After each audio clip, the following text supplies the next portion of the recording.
Bonjour à tous, bienvenue dans cette nouvelle Open the Boîte. Aujourd'hui, on vous présente Pikit de Repos Production.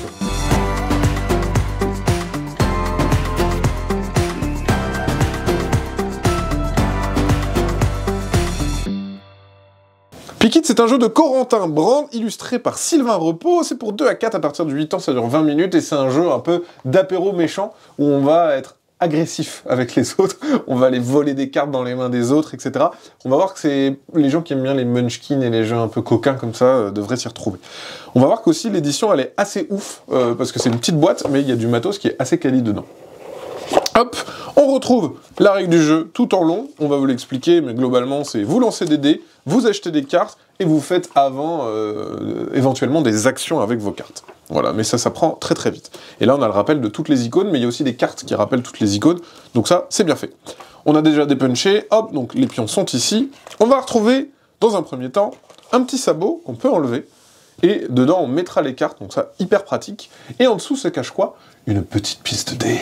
Ça c'est magique, mais ça franchement c'est vraiment cool. C'est vrai que c'est fabuleux. La petite feutrine en dessous pour pouvoir lancer les dés, parce que c'est un jeu où on va chacun notre tour lancer les dés. Oh, ce double 5 incroyable!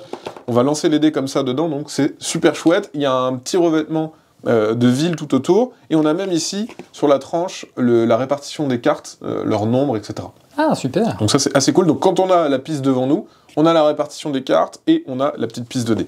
Donc tout est utilisé dans la boîte. On voit que c'est une boîte qui s'étend avec le matériel. On va retrouver différents jetons, je vous expliquerai après vous avoir montré les cartes.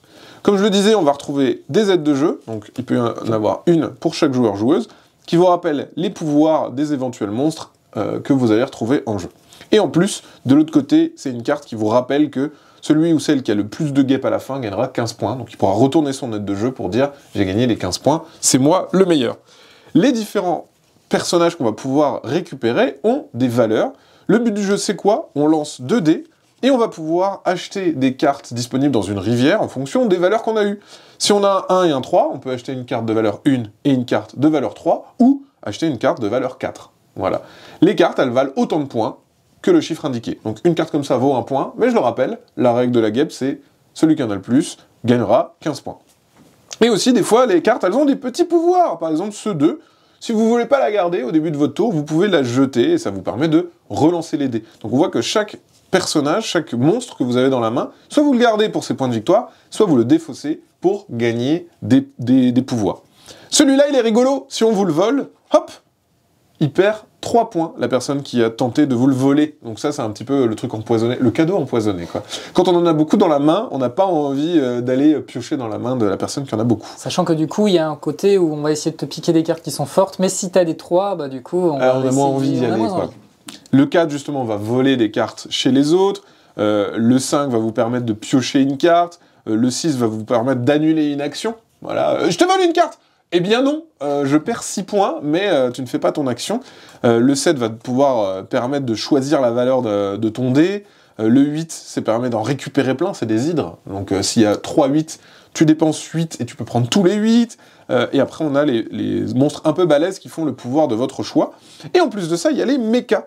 On va avoir des petits jetons qui vont symboliser qui a des mechas dans la main. Dès que vous faites un double, vous allez pouvoir récupérer un mecha et le prendre dans votre main, et prendre le jeton, pour dire à tout le monde « Ah bah, le double 2, c'est moi qui l'ai dans la main ». Comme ça, on a un petit peu envie d'aller shipper des cartes dans la main de ce joueur ou de cette joueuse. Parce que le mecha, ça vaut plein de points. Le mecha vaut la coquette somme de 15 points, c'est indiqué au dos des petits jetons. Si à la fin de la partie, on vous a pas volé le mecha, on retourne le jeton, et ça vous fait 15 points supplémentaires. Et en plus, ce qui est bien, c'est que c'est facultatif, c'est-à-dire que si quelqu'un a déjà le double 2, parce que vous avez fait double 2, youhou, vous gagnez le super mecha. Dès que quelqu'un fera un double 2, il pourra gratuitement tenter de vous le voler. Alors il vous le volera peut-être autre chose, mais s'il vous vole le mecha, eh ben, hop, on déplace le jeton chez lui, et c'est à lui qu'on pourra peut-être, éventuellement, le voler. Et du coup, il y a un mecha pour chaque double. On l'a compris, c'est un jeu où, tout simple, on lance les dés, on défausse une de nos cartes pour faire un pouvoir si on veut, puis on achète des cartes. Dès qu'il n'y a plus de cartes, on compte les points dans la main, celui ou celle qui a le plus de points gagne la partie. Voilà, c'était une présentation de Pikit, et bien sûr, comme d'habitude, on vous fait des gros bisous, on vous dit à la prochaine, et essayez-le, il est méca bien.